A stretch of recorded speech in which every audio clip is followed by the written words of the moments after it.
Alhamdulillah baik. Alhamdulillah kalau semuanya baik.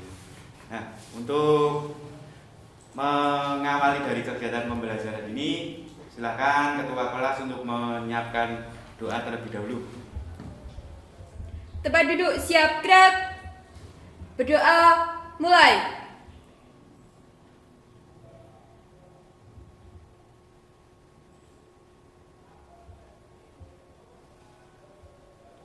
Berdoa selesai.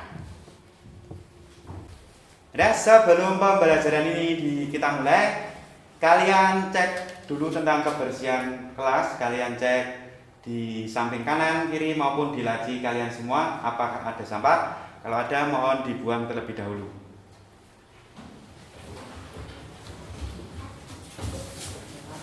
Sudah bersih semua toh? Sudah. Kalau sudah, bisa kita mulai untuk pembelajaran di hari ini. Sebelum kegiatan pembelajaran ini saya mulai, saya ingin mengabsen terlebih dahulu untuk kehadiran anak-anak semua. Hari ini ada yang tidak masuk? Ada. Siapa?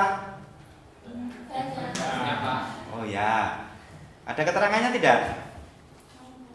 Alfa ya. Ya, nanti kita doakan bersama yang sakit biar lekas sembuh. Nanti yang alfa ya nanti kita tanya kok hari ini tidak masuk, kenapa? Ya, sebelum saya melanjutkan untuk materi yang akan kita pelajari, saya ingin mereview dulu tentang materi yang kita pelajari di pertemuan kemarin. Untuk pertemuan kemarin kita mempelajari tentang apa? Sistem operasi jaringan.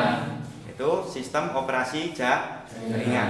Nah, dengan kaitan materi kemarin, saya ingin bertanya ke salah satu anak, yaitu tentang apa perbedaan sistem operasi jaringan dan sistem operasi stand alone. Mas Idham bisa menjawab? Sistem operasi standalone adalah komputer yang berjalan sendiri tanpa menggunakan perangkat lain. Sedangkan sistem operasi jaringan adalah sekumpulan komputer dan sistem yang saling berhubungan dan membantu satu dengan yang lain. Ya, benar sekali apa yang diutarakan oleh Mas Ilham, yaitu tentang pengertian dari sistem operasi standalone dan sistem operasi jaringan. Nah, lanjut yang kedua, yaitu Bapak ingin memberikan pertanyaan tentang materi pembelajaran kemarin, yaitu tentang mode instalasi dari sistem operasi jaringan. Kan ada dua macam, yaitu GUI dan TAG. Nah, sekarang apa perbedaannya? Mas Firza bisa menjawab? Bisa, Pak. GUI adalah jenis program yang memungkinkan pengguna antarmuka untuk berinteraksi dengan menggunakan perangkat elektronik melalui grafis dan visual. Sementara itu, CLI adalah program yang memungkinkan pengguna antarmuka untuk mengeluarkan perintah dalam bentuk teks. Ya, benar sekali apa yang diutarakan oleh Mas Firza tadi, yaitu tentang dari perbedaan instalasi dari sistem GUI maupun TAG. Nah, berarti untuk pembelajaran kemarin kalian masih ingat semua. Nah, maka untuk di pembelajaran selanjutnya nanti, yaitu setelah kita mengenal apa itu tentang sistem operasi jaringan. Nah, di pertemuan kali ini yaitu kita akan membahas tentang apa itu tentang konfigurasi DHCP server. Nah, dari pemahaman tersebut, sebelum kita melakukan yaitu ke pendalaman materi lebih lanjut, lebih baiknya kita lakukan ice breaking terlebih dahulu. Nah, biar kalian tidak sepaneng dalam mengikuti pembelajaran Bapak, biar semangat. Dan siap melakukan ice breaking semua toh? Nah, sekarang silakan kalian berdiri semua. Bapak akan memutarkan sebuah video. Yuk, ikuti.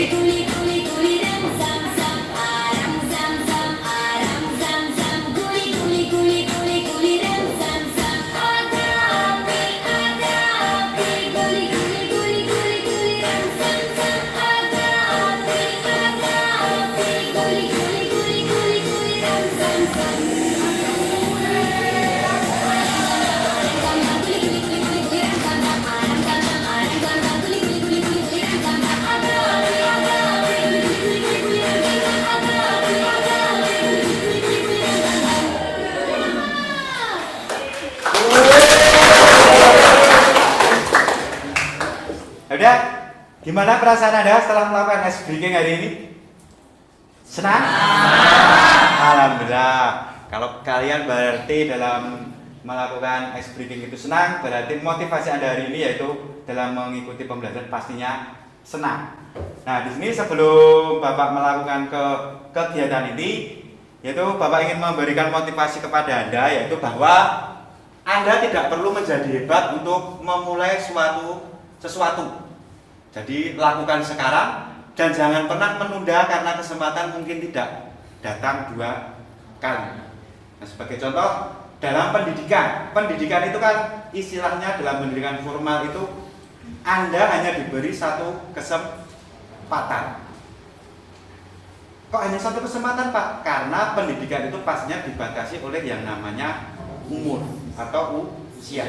Nah, jadi jangan sia-siakan kesempatan dan fasilitas dari orang tua Anda untuk mengikuti dalam proses pembelajaran. Ya, sudah semangat?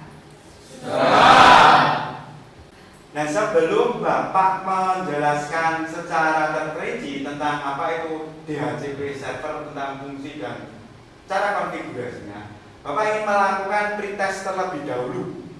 Wah, dari awal pembelajaran kok sudah pretest, Bapak? Nah, fungsinya nanti saya memberikan Anda pretest ini yaitu agar saya bisa mengecek pengetahuan awal Anda itu tentang DHCP server itu seperti apa. Jadi nanti saya bisa membandingkan sebelum Anda mengikuti pembelajaran dan sudah melaksanakan pembelajaran. Ya, sekarang silakan dibuka link pretestnya dan dikerjakan.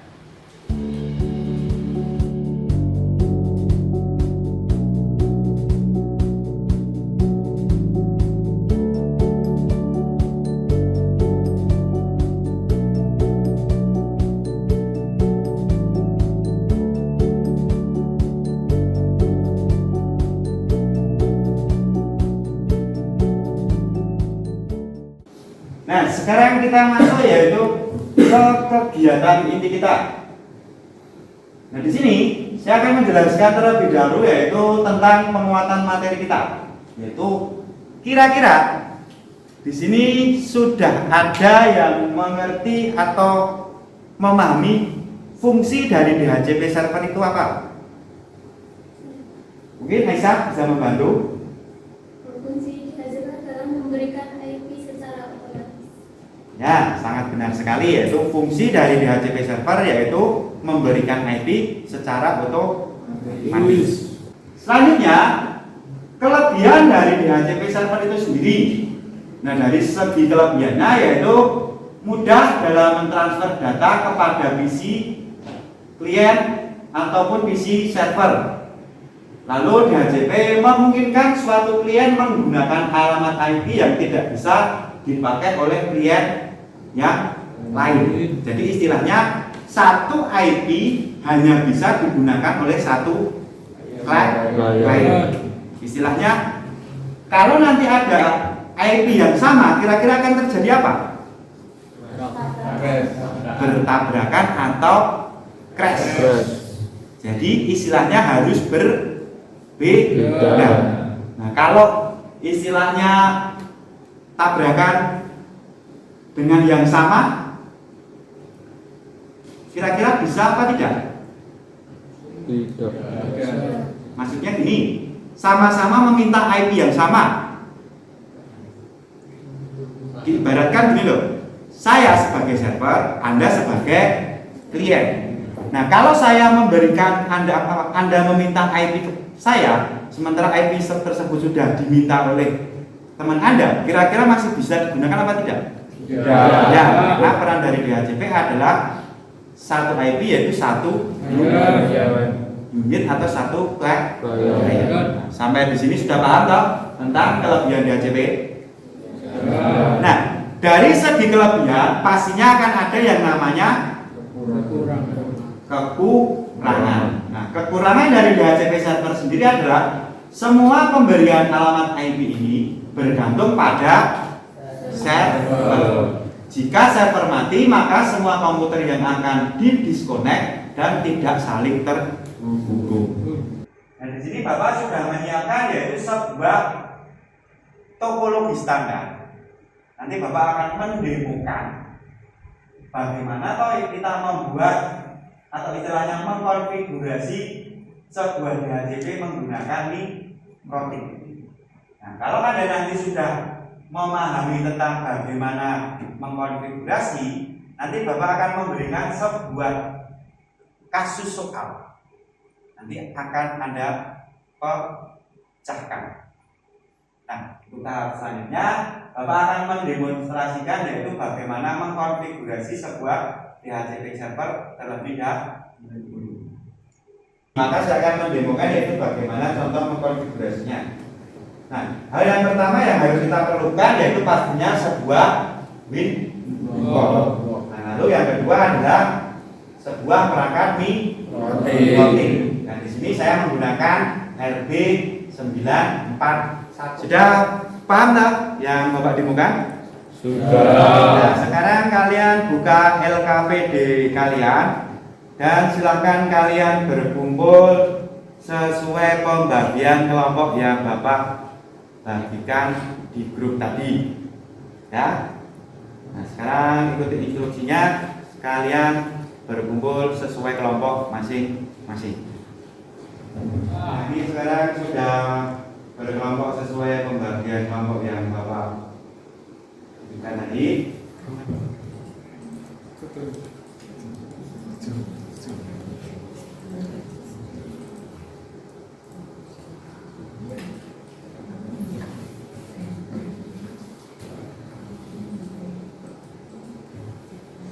Jangan lupa ya untuk mengkonfigurasikannya, yaitu disesuaikan mikrotiknya dengan Winbox-nya apa.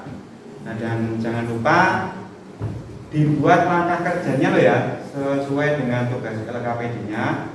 Nah, nanti bagi peserta yang sudah selesai, nanti bisa tunjuk jari dan langsung menguploadnya ke link Drive. Nah, sampai di tahapan ini ada yang mau bertanya tentang konfigurasi maupun dari pembelajaran hari ini? Sudah. Tugas sudah terkirim semua ya? Sudah. Untuk tahap awal dari segi evaluasi,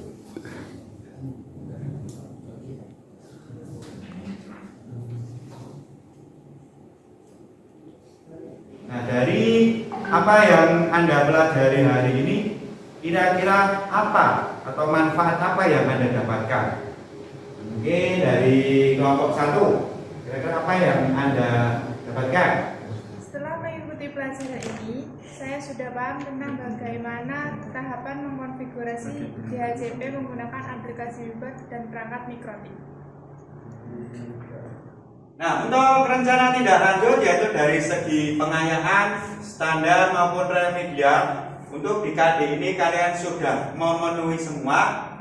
Jadi nanti bagi yang nilainya masih KKM, nanti Bapak akan mengadakan pengayaan yaitu di minggu depan.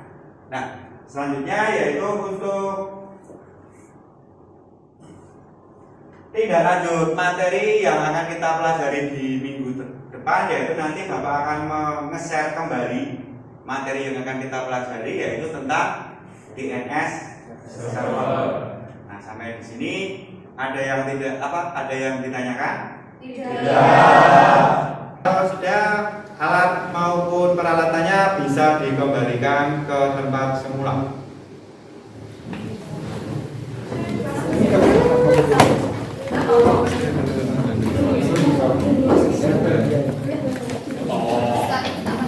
Siap gerak. Berdoa mulai.